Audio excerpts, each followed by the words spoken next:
السلام عليكم ورحمة الله وبركاته. halkani waa Jabadul Mare channel. maanta waxaan ku soo qaadanaynaa wiil yar oo laba maalin ka hor la xaday oo maanta gacanta lagu soo dhigay. booliiska Soomaaliya ayaa gacanta ku soo dhigay.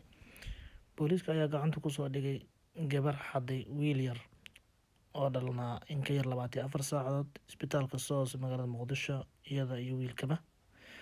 baaritaano ay sameeyeen ciidamada booliiska ayay gacanta ku soo dhigeen gabadhan iyadoo joogto degmada Hodan ayaa looga daba tagay. taliyaha booliiska ayaa yiri Allah ayaa mahad iska leh oo nagu soo guuleysiyay in aan gacanta ku soo dhigno gabadhii xaday canugii yaraa ee jimcihii la soo dhaafay laga soo xaday hooyo Soomaaliyeed oo ku dhashay isbitaalka SOS ee degmada Hiilwaa ayuu yiri taliyaha saldhigga booliiska degmada Hiilwaa. taliyaha saldhigga degmada Hiilwaa oo ka hadlay baaritaanka ay sameeyeen ayaa yiri baaritaan dheer kadib oo ay nagu gacan siiyeen maamulka degmada Hodan iyo saldhigga booliiska degmada Hodan ayaa waxaa ku guuleysanay in aan gacanta ku soo dhigno gabadha xaday canug yar xilli ay ku sugneed xaafadda Bishacaas ee u dhow isbitaalka Digfeer ee ku yaala degmada Hodan. labadii maalmood ee la soo dhaafay ayaa baraha bulshada iyo hadalhaynta ugu badan ee dalka waxaa qabsaday wiilkan yar ee laga xaday isbitaalka SOS ee magaalada Muqdisho.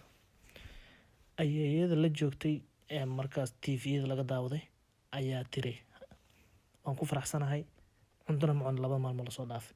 hadaladeedana waxaa ka mid ahaa ayeeyo bal ka waran caawa farxadaada inta leegtahay. عوض ما فرح سنة أدي أدنى فرح سنة هاي غير الله سي وحي إيد ذلك غير الله سي waan gartay هاي xalay sidee buu ahaa dareenka حلو ما بفرد دنبل لما دعوا عنقي ومقنع إن هيجز مصار haye أنت أنا أفكي مصار مالك اللي حدا مخرب اللي حدا مالك كده أنت يقول دمس شاه موبي welwelkii باركي في الوسط ودقيقة تاس عمام دقيقة كحر موجود ده بعد حديد waa gartay hadda farxad gaar ayaa dareemaysa الحمد لله wiilka ayeeyo ayaa u tahay ayeeyo bal ka waran caawa farxadaada inta leegtahay. عوض ما فرح سنة أدي أدنى فرح سنة هاي غير الله سي وحي إيد ذلك غير الله سي waan gartay هاي xalay sidee buu ahaa dareenka حلو ما بفرد دنبل لما دعوا عنقي ومقنع إن هيجز مصار haye أنت أنا أفكي